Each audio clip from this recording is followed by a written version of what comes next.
สวัสดีทุกคนมื้อนี้จะพาทุกคนมาเบิ่งเครื่องบรรจุกระตุกใหญ่เนาะกระตุก20 ลิตรที่บ้านเฮานิยมใช้กันหลายเนาะเครื่องนี้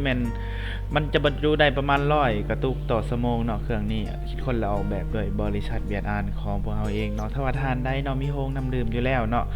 อยากได้เครื่องทันสมัยไปประกอบเขาเพื่อว่าลดแรงงานเนาะตัวนี้มันจะลดแรงงานได้หลายเลยก็ว่าทีเดียวเนาะมันจะ1จะลดแรงงาน2จะสะดวกสบายเนาะตัวนี้มันจะ